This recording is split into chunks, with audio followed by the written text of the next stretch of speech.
A Alemanha é um dos países mais marcantes quando o assunto é memória e história militar. Nosso roteiro pelo país foi uma verdadeira imersão no passado. Uma viagem pelas ruínas, pelos campos de batalha, pelos museus e locais onde o século XX mudou para sempre o rumo da humanidade.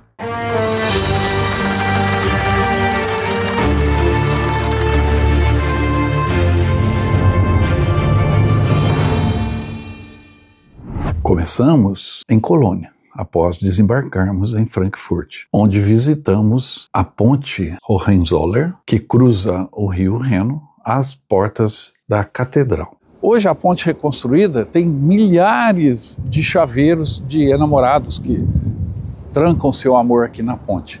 Mas durante a Segunda Guerra Mundial, o que caía sobre Colônia eram milhares de bombas. 31 mil toneladas de bombas foram lançadas sobre Colônia em 260 ataques aéreos da Royal Air Force, a Força Aérea Britânica, contra a cidade. A ponte foi reconstruída, a guerra acabou, a Alemanha se reergueu e hoje a ponte nos leva até a famosa Catedral de Colônia. Essa construção gigantesca que até hoje impressiona. E falando em catedral, visitá-la sempre é um privilégio, tanto religioso quanto histórico. E a luta na Segunda Guerra aconteceu bem em frente a esta imensa construção, tão marcante.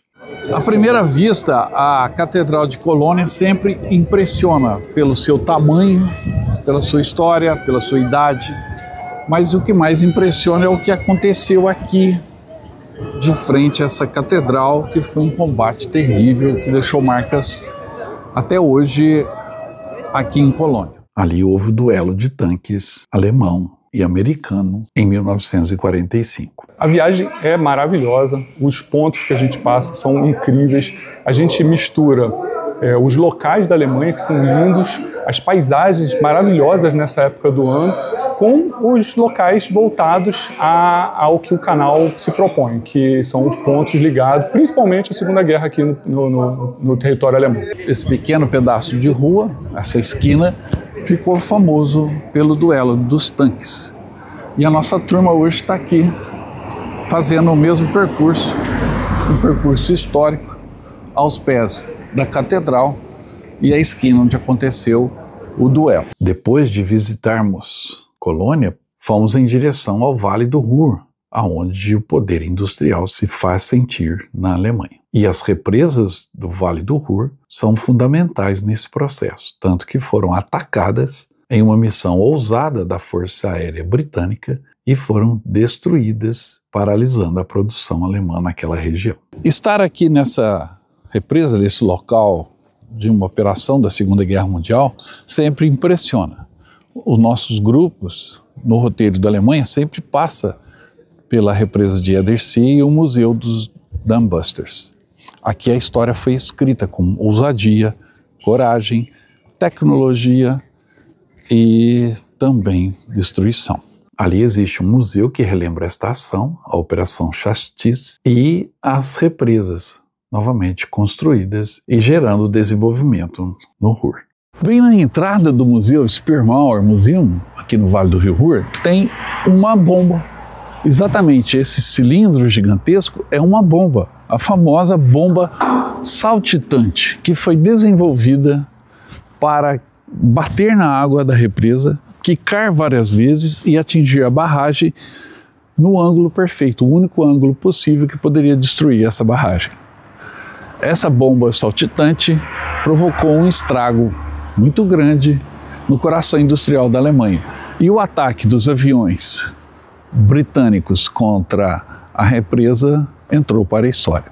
Do Vale do Ruhr e suas represas, seguimos então para Bremen, uma importante cidade próxima ao mar e que sediava várias fábricas importantes para a marinha alemã.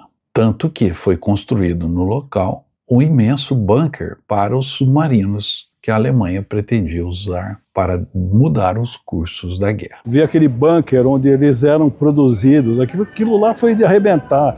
O bunker, eu sou engenheiro civil, o bunker tinha paredes assim, suportavam uma coisa absurda. Foi construído por 10 mil prisioneiros, Imagina a estrutura daquilo na época para fazer um negócio daquele. Hoje você pode visitar a base aqui no Bunker Valentim. Existe um programa de visitação, mas vê-la assim em silêncio e imaginar como ela funcionava nos dá uma sensação de estar realmente fazendo uma viagem na história. Achar uma base imensa como essa, praticamente intacta, que mostra a dimensão e a loucura que é uma guerra e como os esforços se voltam para a produção militar. Nos dá a certeza de que estar aqui acaba sendo um privilégio por poder caminhar na história e fazer essa reflexão.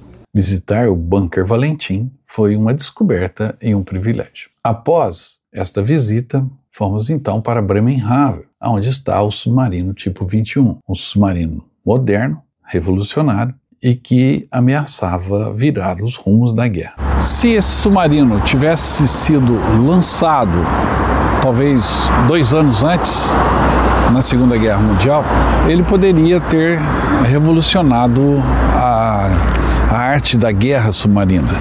E a Batalha do Atlântico poderia ter tido outro destino. Esse submarino serviu na Marinha Alemã por 2 missões, porque ele foi concluído muito perto do final da guerra. Depois ele foi afundado pelos próprios alemães, mas foi recuperado e transformado em um museu.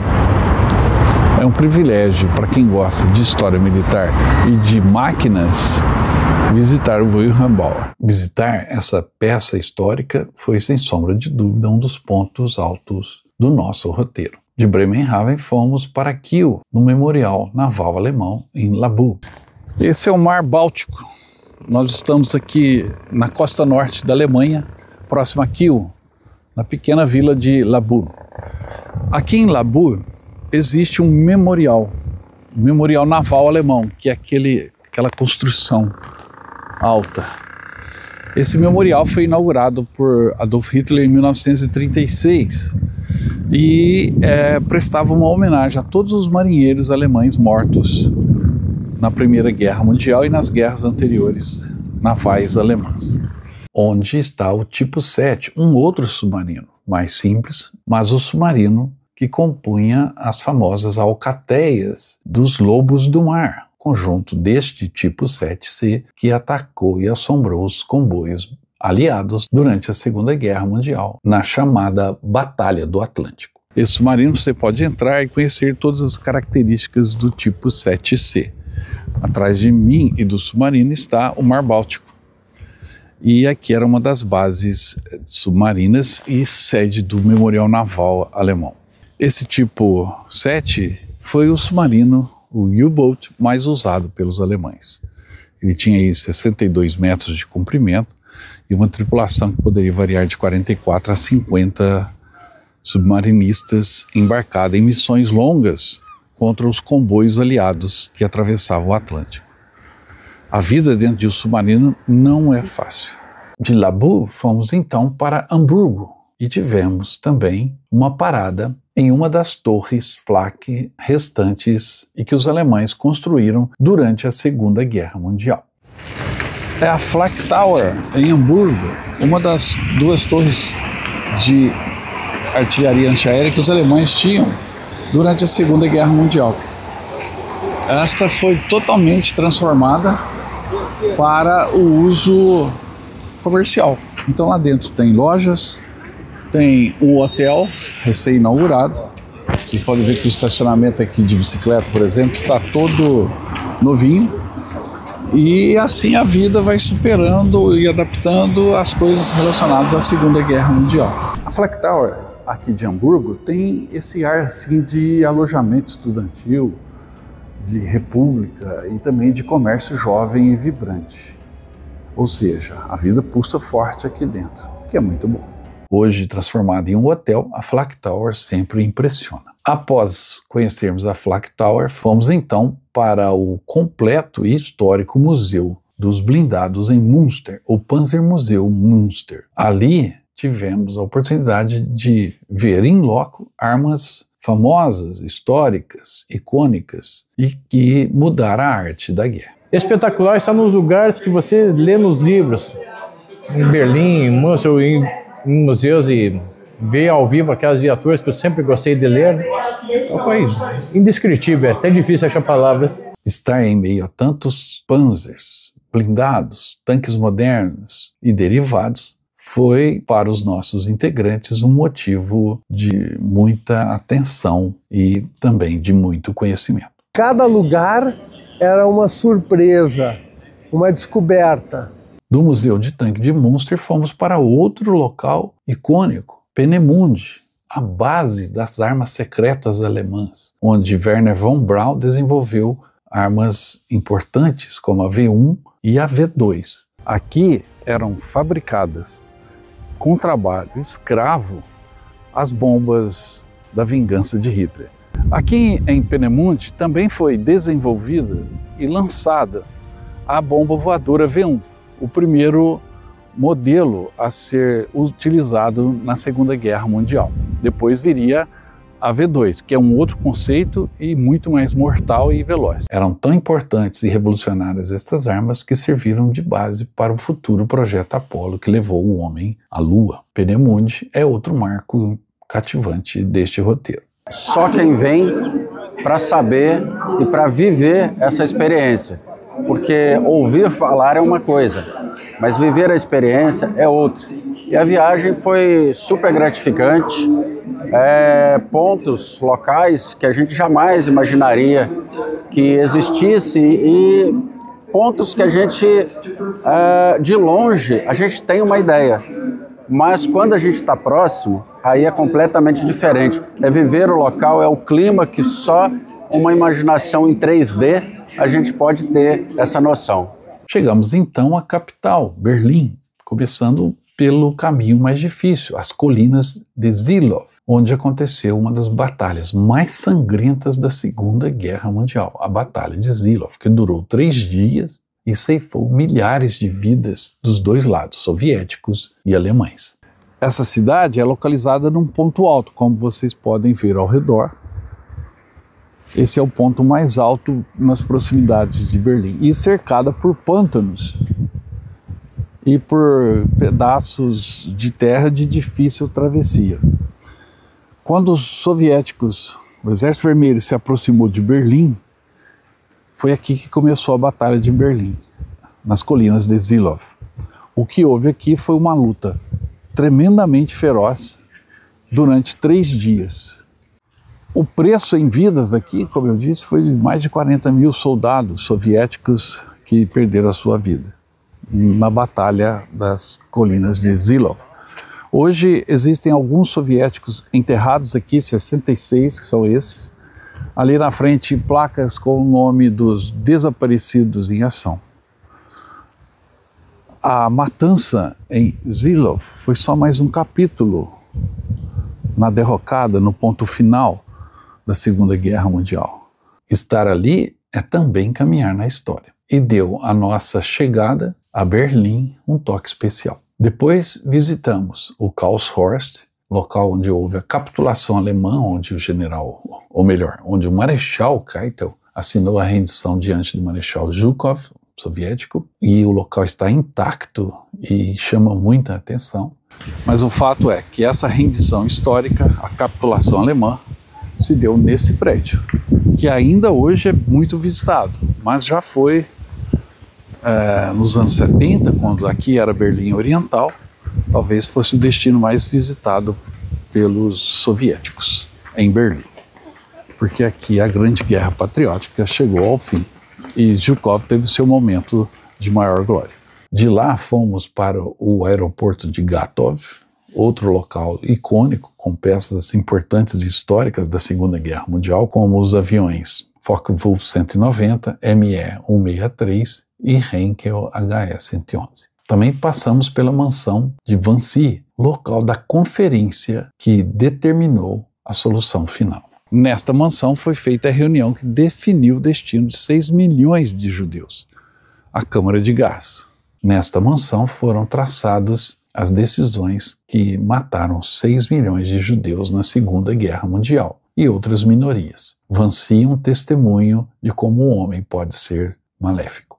Caramba, será que tudo isso que eu vi, juntando com o que eu fotografei, eu vou ter capacidade, chegando em casa, de rever ou relembrar? É tanta coisa assim que deixa a gente... a palavra acho que mais correta, Mariana, é emocionado, sabe? Porque eu que venho de um período curto com vocês, né, a segunda viagem, o que a gente percebe? Que o volume de informações é muito grande. E isso vem de encontro com o que eu lia, com o que eu escutava, agora eu estou vendo na realidade. É fantástico, Mariano. Próximo a Vancy fica a Ponte dos Espiões, a Ponte Glienicke, que liga Berlim a Potsdam. Na Ponte Glienicke aconteceram as trocas entre espiões soviéticos e aliados durante a Guerra Fria e virou um ícone, principalmente após o filme que fez muito sucesso. Atravessar a Ponte Glienicke, a Ponte dos Espiões, era algo totalmente proibido. Ela não era livre. Tanto é que ela foi reformada em 1946, logo após a Segunda Guerra, e depois nunca foi cruzada, a não ser pelos espiões que eram trocados aqui. Porque no meio da ponte, essa linha dividia a Alemanha Oriental e a Alemanha Ocidental. No outro dia, caminhamos pelo centro de Berlim, passando por locais marcantes, como o Cemitério dos Inválidos, o Portão de Brandemburgo, o Führerbunker, o Monumento ao Holocausto, a Wilhelmstrasse, onde estava o Ministério da Luftwaffe, hoje Ministério da Economia Alemã, e a Topografia do Terror, na antiga sede da Gestapo. Terminamos então essa caminhada no Checkpoint Charlie, local da divisa entre a Alemanha Oriental e Ocidental e onde quase houve um confronto na Guerra Fria. Fica sempre aquele gostinho de algo a mais, né? Fazer alguma coisa a mais, principalmente nas próximas viagens. Essa da Alemanha foi fantástica. Terminada a visita a Berlim, partimos então em direção a Nuremberg, porém fazendo uma parada muito legal no castelo de Colditz, um castelo para prisioneiros aliados mantidos pelos alemães neste castelo medieval, supostamente à prova de fugas. Mas ali aconteceram fugas inenarráveis, muito interessantes, e o pessoal do nosso grupo curtiu muito visitá-lo, como todos os grupos que eu levo para conhecer o castelo de Colditz. A estrutura do castelo exigia planos audaciosos, e eles foram feitos e executados. Após essa visita, chegamos então a Nuremberg, onde dois fatos importantes aconteceram. Os comícios nazistas anteriores ao início da guerra e as construções gigantescas que foram feitas para esses eventos de massa que os nazistas organizavam, reafirmando o culto à imagem do Führer. E ali também em Nuremberg existe o tribunal, onde os criminosos, estes mesmos nazistas que celebravam o Führer e o poder do nazismo, foram depois julgados, condenados e muitos executados. Foi uma história completa, do começo da guerra e o final, um julgamento em Nuremberg, né? Nuremberg era talvez na Alemanha uma das cidades mais fanatizadas pelo partido nazista. Aqui aconteciam os grandes eventos, os grandes desfiles e paradas. Não é à toa que Nuremberg foi escolhida para ser a sede, o local onde aconteceram os julgamentos. Foi nessa sala que os principais líderes nazistas foram colocados no banco de réus. Estar no tribunal de Nuremberg é ver o resultado da guerra. Olha, vi coisas que eu queria, que eu não queria ver, surpreendeu a minha expectativa. E lógico que você vai numa sala de um tribunal de Nuremberg, onde foi o julgamento, com aquele cenário que eles colocam as telas do que você está vendo e do que foi na época. Então aqui sentou esse cara, ali sentou aquele outro. Um exemplo, é fantástico, é só você estando no local mesmo, né? E o Zeppelin Field, os bunkers, os submarinos, os museus, etc, etc. É muita coisa. Após a visita a Nuremberg, partimos então para a última etapa, porém a mais grandiosa, o Museu de Sinsheim. Esse museu não existe, tem tanta coisa, mas tanta coisa, que teria que realmente ficar mais tempo lá. Em Sinsheim você tem uma coleção gigantesca de equipamentos, armamentos, veículos, aviões, uniformes, enfim, tudo relacionado à Segunda Guerra Mundial. E muito mais. O que mais me impressionou foi os tanques Tiger, o tanque Pantera. Eu sou muito aficionado com armamento de guerra. E o Focke-Wulf 190, que eu queria muito vê-lo, e o MS-109F, que eu também queria muito vê-lo. Eu não tinha dimensão, eu já tinha ouvido falar sobre o museu, mas não tinha dimensão do tamanho e do acervo que esse museu tinha. De tudo, absolutamente tudo. Carros de fabricação alemã e outros carros, carros de Fórmula 1, carros da Fórmula Indy, carrões norte-americanos dos anos 60 e 70, tanques de guerra, blindados, mísseis, aviões, inclusive um Concorde e um Tupolev, sua cópia, e agora até um submarino que foi instalado no local. Para quem gosta de velocidade, aviões, motores possantes, isso aqui é um paraíso. Caminhar pelo Museu de Sinsheim é uma atividade que exige pernas e também um olhar aguçado, porque é tanta coisa. Blindados, aviões, jatos, motores, armamento de diversas épocas, de diversos conflitos, uniformes, e você simplesmente fica completo de informações, não é? Muita coisa a ver. Você tem que tirar o dia inteiro para poder visitar Sinsheim. O Museu de Sinsheim fechou com chave de ouro o nosso roteiro pela Alemanha. E eu acho que o pessoal gostou, mas vamos ver a opinião deles. Do dia que eu me dispus a parar de ler e começar a ver, né, eu tenho só aproveitado tudo que eu estou vendo.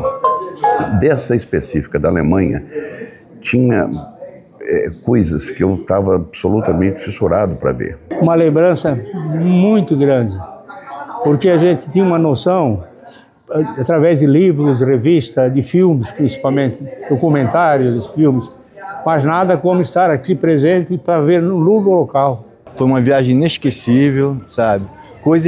Sonhos que eu tive, que eu tinha desde criança de conhecer, de tocar, sabe? Foi uma coisa assim muito prazerosa. Desde os 10 anos de idade que eu leio coisas da Segunda Guerra Mundial e coisas, e agora tu vê ali um tanque, um avião, vê o local onde ocorreu a batalha, vendo depoimentos de pessoas que sofreram essas barbaridades que ocorreram, né? Cara, é impressionante, né? Visto isso em livros, literaturas, meu pai falava muito quando eu era criança, e agora estando no local, cara, a gente vê a dimensão, né, a proporcionalidade que isso teve. Só quem viveu essa experiência nossa pode aquilatar este programa, né? Eu agradeço muito ao Viagem na História por proporcionar para mim e para minha esposa Maria Inácia esses momentos tão especiais, tão bonitos e com a cultura muito grande, né? As cidades alemãs são lindas, maravilhosas, os museus, os castelos, é uma coisa assim impressionante. Tem que estar aqui para saber o que é, mas foi maravilhoso. Para quem gosta do assunto, para quem tem paixão por esse assunto, não tem outra expectativa a não ser as melhores possíveis. E foram todas elas absolutamente concluídas. Que a viagem é agradável, é um grupo, a gente vai curtindo a paisagem maravilhosa, esse interior da Alemanha, lindíssimo. Uma van super confortável, hotéis muito bons. Então a gente cria uma família, o grupo permanece e a gente conversa pessoas de todo o país como se a gente tivesse se visto ontem nessa maravilhosa aventura. É sensacional, fica até difícil achar palavras pela variedade e qualidade dos lugares que a gente visitou. Realmente foi fantástico. Eu recomendo muito. Quem tiver oportunidade, façam que não vão se arrepender. Mas toda a viagem, esse roteiro é fantástico. Peenemünde, Bunker, Berlim, Portão de Brandemburgo, enfim, todos os lugares que eu me recordo, eu gostei muito, recomendo às pessoas, achei que foi um roteiro fantástico, porque ele reúne história, reúne momentos atuais e, olha, valeu demais essa viagem aqui por esse passeio do Viagem na História, eu gostei demais e recomendo às pessoas. Eu queria aqui chamar você, que nunca veio aqui para a Europa, que nunca fez uma viagem com o Mariano, eu te convido a fazer essa experiência. O Mariano é uma pessoa extremamente dócil, extremamente comprometida com o que faz, nos deixou seguros por onde andávamos. Então, se você nunca veio, nunca fez uma viagem, um tour de Segunda Guerra, eu queria te convidar. Faça essa experiência, faça esse desafio e eu estou convidando você para participar de uma dessas viagens com o Mariano, porque eu tenho certeza, você não vai se arrepender e você vai querer voltar outras vezes. Vai ficar para sempre no coração de cada um de nós essa viagem que nós fizemos aqui. E você pode também marchar conosco pela Alemanha. Entre em contato e garanta o seu lugar no grupo de 2026. Restam poucas vagas. Nosso WhatsApp está aí na tela para você garantir o seu lugar. Viu só? Essa aí é a nova camisa da promoção do canal Viagem na História. E olha que belo modelo, com detalhe da nossa homenagem aos 80 anos do fim da Segunda Guerra, o Dia da Vitória. Essa é uma camisa única que você pode adquirir na nossa loja virtual. Entre em contato pelo nosso WhatsApp, eu te encaminho o link da loja virtual do Viagem na História. Você adquire essa belíssima camisa comemorativa do final da Segunda Guerra Mundial. E tem mais, adquirindo a camisa, você vai ganhar um cupom que vai te dar um número para um sorteio pela Loteria Federal de um pacote de viagens do Viagem na História. Ou seja, você vai poder ir conosco para a Europa visitar os campos de batalha mais famosos da Europa, ok? Entre em contato, garanta a sua camisa e boa sorte!